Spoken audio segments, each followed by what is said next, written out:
Salut les gars, toute nouvelle vidéo sur le Val d'Argenton, round 3. Yeah, smoking on his eyes, swear really got me fried. I've been through a lot, I swear it helps me clear my mind. We put some work on the streets, we in overdrive. Saving 30% just to pay the fines. Only hit my phone if you need a 3-5. We making business moves, everyone is justified. My old lady dialed me up like when you coming home. I'm a man in these streets is my home. We doing 2-for-1s, work until we see the sun. They love the presence of my voice like I'm Big Pun. I switched the Prezi out for the day just. Sometimes I gotta ask God what I... Juste avant de vous parler de Val d'Argenton les gars, je vais d'abord vous parler de l'anneau du Rhin à Drift Cup. Alors l'anneau, c'est pas moi qui a roulé, c'est Enzo, mon frère. La voiture allait super bien au début. On a eu un petit problème de température d'eau, mais enfin on s'est pas alarmé, on a essayé de changer la pompe d'eau. On est reparti et on avait toujours de la température. Donc de là on a regardé si les goujons de la culasse s'étaient desserrés, parce qu'au Nürburgring il y a l'année dernière il nous était arrivé la même chose. Donc on a essayé de contrôler on a contrôlé les goujons, ils étaient serrés. Donc là on s'est vraiment posé la question de ce que ça pouvait être, mais bon on le savait déjà. Donc on a fait un joint de culasse suite à trop de température dans la culasse. Donc on a fait un joint de culasse. La culasse a pris trop de température, donc ça a cassé ça a vrillé, ça a brûlé les soupapes d'admission et les soupapes d'échappement. Donc là on a remonté notre ancienne culasse qu'on avait il y a 4 ans. Elle n'a pas du tout été retouchée, elle est vraiment full d'origine. On avait retouché l'intérieur pour améliorer le flux des fluides et de l'air qui circule. Donc on pouvait prendre plus de chevaux. On avait des doubles ressorts aussi. Donc là on pouvait prendre plus de chevaux. Donc là on a remis l'ancienne. Elle est pas du tout retouchée.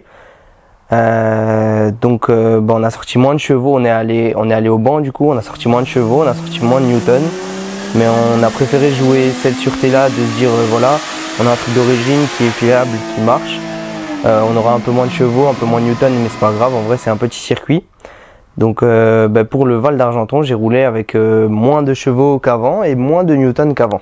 L'ancienne culasse, on va la refaire petit à petit parce que c'est vrai que les fonds en ce moment, on a beaucoup de fonds pour la voiture. On a beaucoup de fonds qui sont partis, qui n'étaient pas prévus. Donc pour refaire la culasse, pour résiner le plan de joint, pour faire plein de choses. On a eu plein de fonds qui sont partis et qui n'étaient pas forcément prévus. Elle sera remontée, alors pas pour la prochaine, pour l'Ubi, mais on verra quand elle sera remontée. Je voulais aussi vous remercier à tous et à toutes pour venir au stand, pour nous acheter des t-shirts, des casquettes, des pulls. Vraiment ça nous fait vraiment avancer, ça nous aide à subvenir à nos besoins pour rouler. Sans ça, forcément, c'est sûr que sans ce qu'on vend à la S-Team, on roulerait pas. Donc parenthèse fermée, on va revenir à Val d'Argenton, le sujet de la vidéo. Alors on arrive sur le Val d'Argenton. Val d'Argenton, je suis plutôt confiant parce que c'est le seul circuit que je connaissais, que j'avais déjà roulé. Donc j'étais plutôt confiant, c'est tout bien installé, tout était bon. Vient le moment des essais de 1h30 le matin à 9h. Je pars pour les essais, je finis même pas le tour, elle coupe.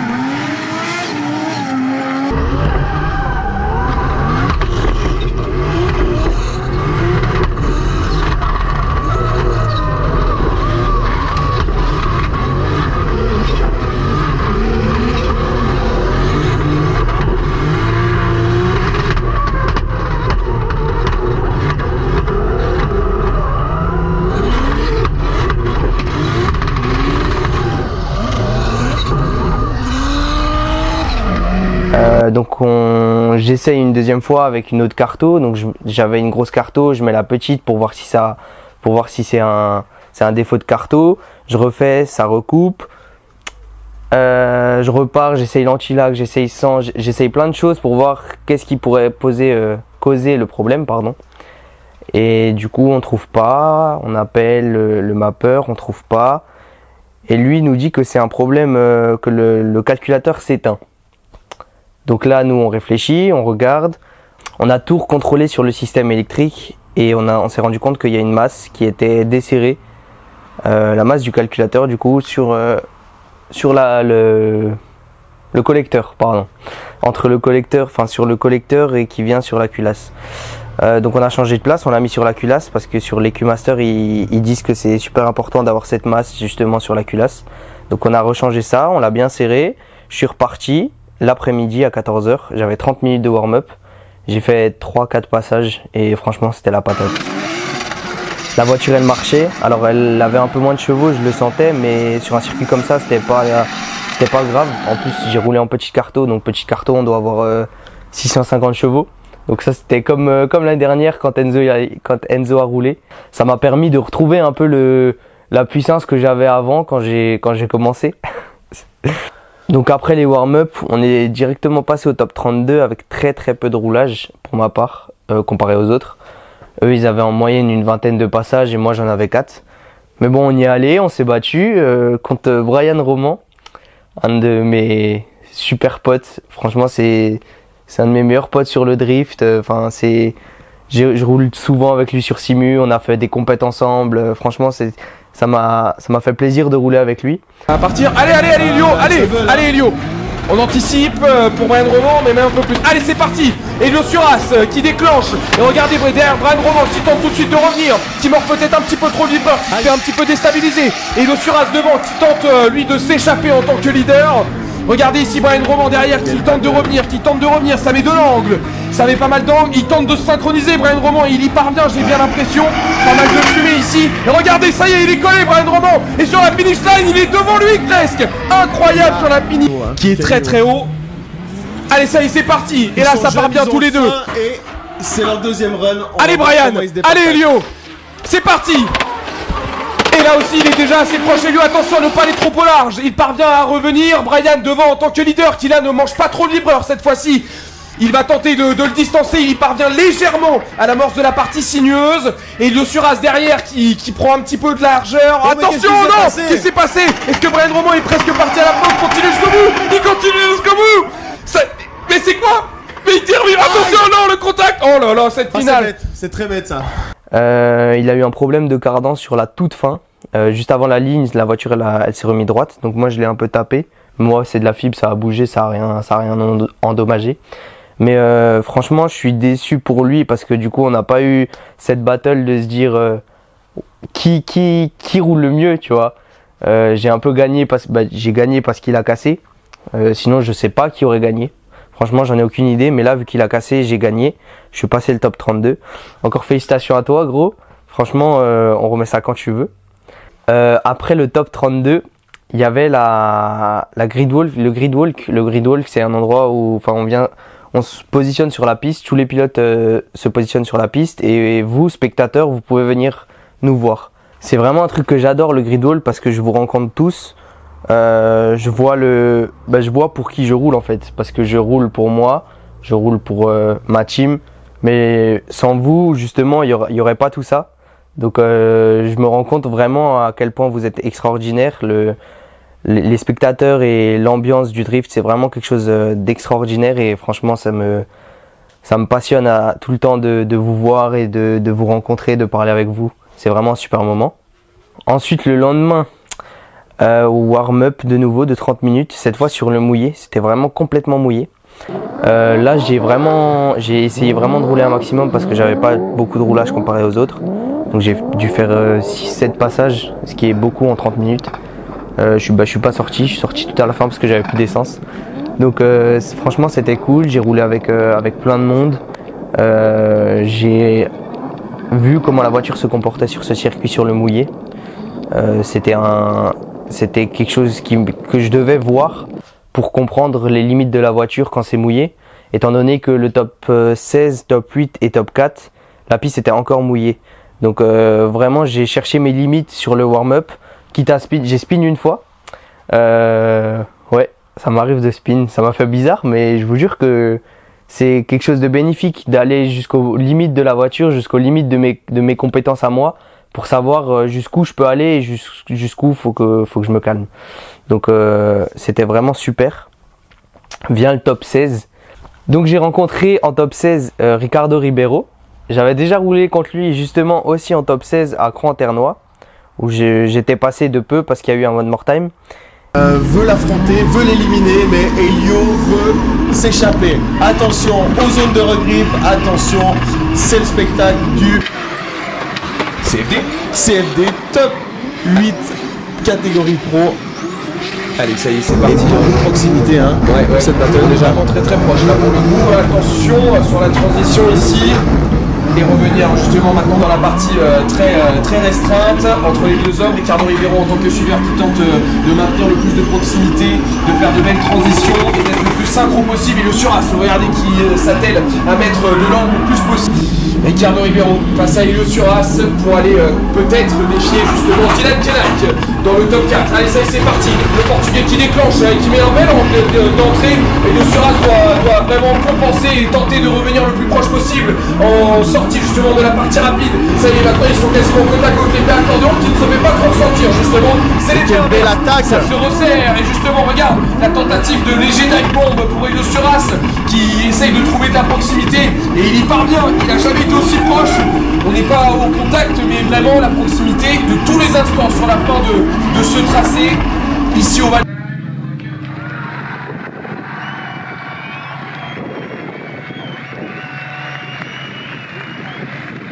Et là, je suis de nouveau passé de peu parce qu'il a fait une erreur. Il a spiné à un endroit. Comme je vous disais avant, c'est vraiment bénéfique d'aller chercher les limites de la piste et de la voiture pour savoir où on peut mettre beaucoup d'angles et où on peut pas en mettre.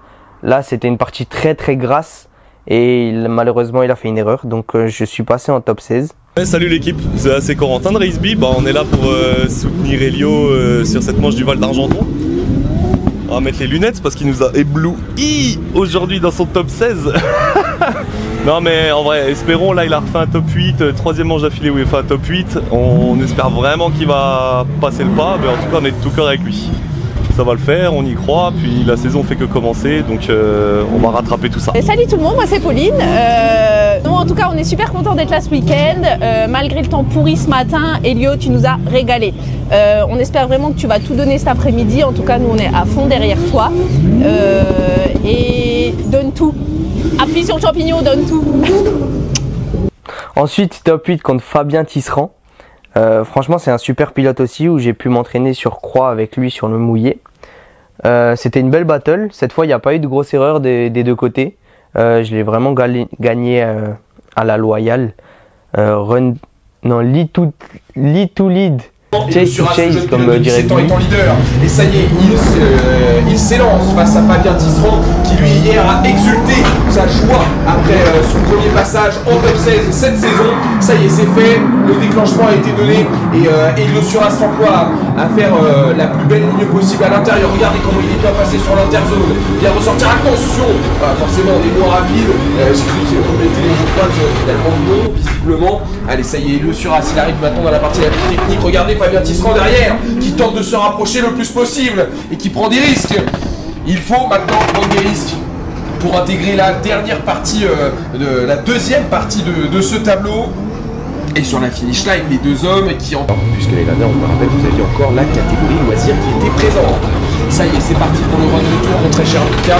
Et maintenant, on va prendre une fois une dose de plaisir. Fabien Tisserand, regarde, ça y est, qui est donc en leader, qui a déclenché. Et derrière le Suras, qui tente de le rattraper le plus possible. Ça fait du bruit, on les entend, ça résonne ici au Val d'Argenton. La bataille fait rage. Bien ressortir ici pour Fabien Tisserand. Ça se passe bien pour l'instant pour le leader. Elio Suras, le lapsus révélateur, on sait, Enzo c'est son frère, mais Elio a tout autant sa place dans ce championnat. Il montre vraiment de très belles choses, le jeune pilote de 17 ans depuis le début de la saison. Et regarde encore une fois la proximité qu'il arrive à donner à Fabien Tisserand, qui lui tente de maintenir sa belle ligne comme depuis le début de ce run.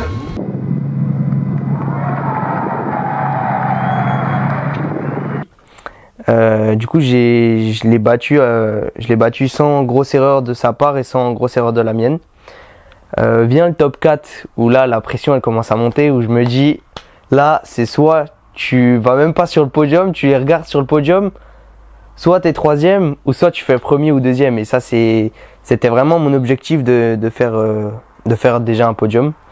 Donc j'arrive contre Dylan Kenak, très bon pilote. Franchement, je l'avais vu l'année dernière en tant que spotter pour mon frère. J'avais regardé les pros et franchement, c'est quelqu'un qui m'impressionnait parce qu'il était vraiment toujours régulier, toujours dans les ports, toujours fluide. J'ai roulé contre lui, du coup en top 4. Au déclenchement, tout s'est bien passé. Il y a juste au clip 2, je me souviens qu'il s'extériorise énormément parce que justement la piste à cet endroit-là, elle est vraiment très grasse. Donc je le vois faire ça, j'essaye de corriger un peu sans grip, donc je suis pas très fluide. Je passe quand même, on finit la fin de run. Le run retour, moi je suis dans ma ligne. Lui il est collé à moi, il est vraiment dans ma portière du début à la fin. Franchement très beau run. Mais justement il a fait une erreur de sortir de sa ligne et d'être complètement hors trajectoire. Le podium, ils l'ont droit dans le viseur. Allez, ça y est, on est parti.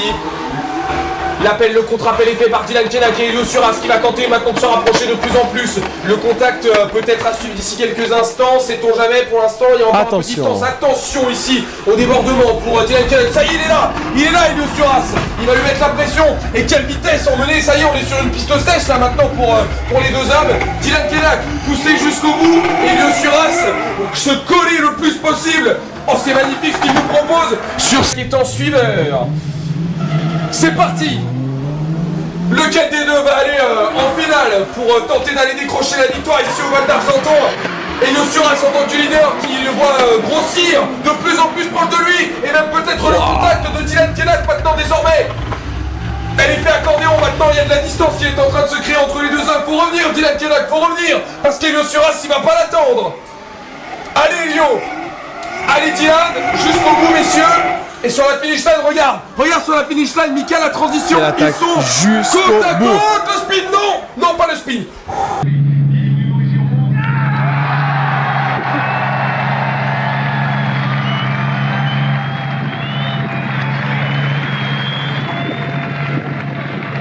Donc ce qui me permet d'accéder en top 2, enfin en finale, en grande finale, contre Éric Girard. Donc là maintenant c'est le moment fatidique, c'est la finale, c'est ce que j'attendais depuis mes 3 courses maintenant, le Nur, Vesoul et Croix. C'est vraiment ce que j'attendais, la finale, la grande finale. J'y suis, je suis sur la ligne de départ et là je me dis là faut que j'y aille, faut que j'y aille à fond. Le problème que je ne vous ai pas dit, c'est que je n'ai plus eu d'assistance de frein à partir du milieu de run à Dylan Kenak. La pompe elle a cramé, donc j'avais plus du tout d'assistance de frein, donc plus du tout de sensibilité sur le frein. Il faut savoir qu'en drift on freine souvent du pied gauche pour se ralentir, se corriger oui, et se ralentir dans la porte de l'autre. Donc c'est vrai que sans assistance de frein c'était compliqué pour moi. Je pars contre Eric va plus vite que moi. J'ai moins de chevaux que d'habitude. On avait réglé les trains différemment pour justement qu'elle soit plus facile à rouler étant donné le nombre de chevaux. Donc je grippais pas autant que les autres courses. Donc je pars, je roule. Au déclenchement je tire le câble, je relâche, je relâche parce que je peux pas me freiner au frein. Étant donné que j'ai plus du tout de sensibilité, donc en fait c'est soit je freine et il se passe rien, soit je freine et je bloque les roues à l'avant. Et là j'ai plus du tout de train avant, donc je suis obligé de jouer au câble. Et ça j'ai pas l'habitude, c'est un manque d'expérience de ma part.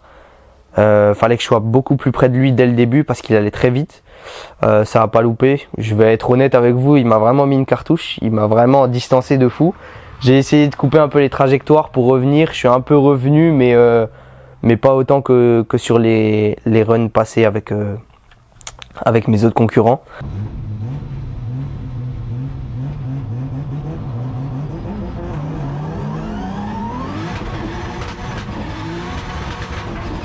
Il faut aller chercher la victoire, l'un ou l'autre, ça ne se dispute pas, il faut absolument aller l'emporter. Éric Girard pour la passe de 3 peut-être, ou Elio Suras pour une première victoire en catégorie pro. Mais pour l'instant il y a un petit peu de distance. J'ai l'impression que ça tourne peut-être à l'avantage d'Éric Girard. Elio Suras, il faut revenir Elio, et regardez comment il s'y attelle. Il tente de revenir, il tente d'emmener plus de vitesse. Et Éric Girard pour l'instant une belle ligne. Elio Suras, regardez qu'il tente un dive bomb sur la fin pour tenter de revenir en catégorie pro. Attention à l'anticipation d'Éric Girard. Allez Elio Suras, allez Eric, il faut y aller. Lequel des deux va remporter ici le Val d'Argenton édition 2025? C'est déclenché maintenant pour Elio Eric Girard qui n'est pas distancé. Elio, ne pas faire d'erreur. Tentez le tout pour le tout, ne rien regretter. Eric Girard qui continue de pousser et qui veut lui mettre la pression. Incroyable. Et pour l'instant ça tient, il n'y a pas trop d'erreur. J'ai l'impression de commise par les deux. Elio jusqu'au bout. Eric, regardez, il est toujours aussi proche. Il va tenter, c'est sûr, de sauter pour lui mettre la pression jusqu'au bout sur la finish line. Et ça y est, c'en est terminé.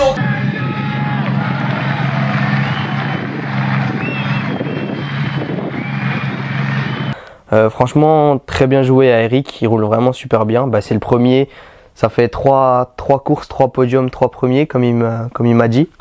Donc franchement, bravo à lui. Donc ce qui me permet d'atteindre la 2e place sur le Val d'Argenton.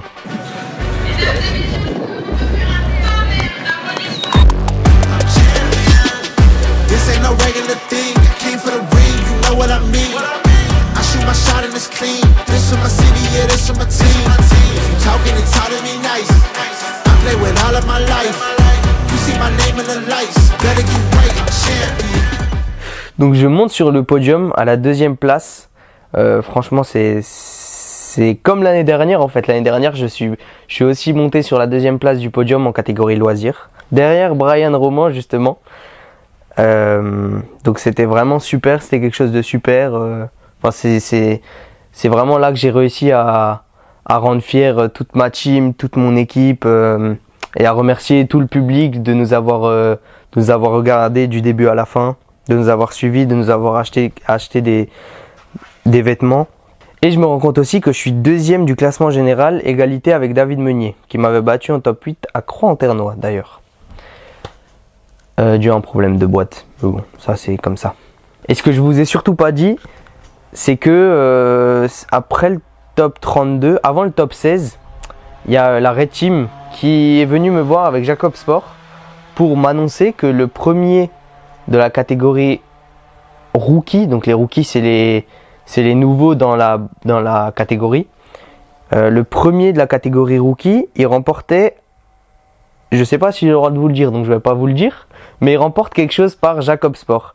Et ça m'a vraiment boosté et ça m'a mis une pression supplémentaire.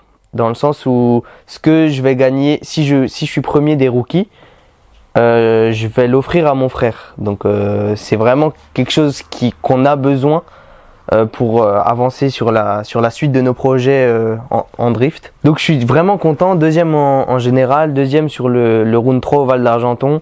Et surtout, ce qui m'a vraiment motivé aussi, et ce qui m'a rendu vraiment content de moi, c'est que je suis pour l'instant premier rookie. Je suis à 20 points de Médéric Isquet, de Shiftech.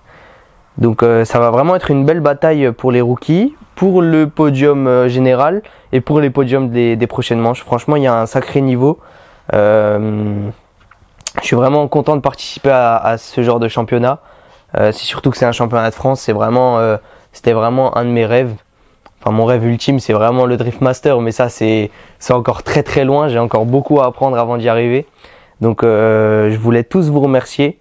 Je voulais remercier mes sponsors, ma team, mon vidéaste, mes vidéastes, les spectateurs, le public, les abonnés, les non-abonnés. Enfin, je voulais vraiment tous vous remercier pour tout ce que vous me faites vivre, et vous nous faites vivre tout au long de l'année, sur les manches.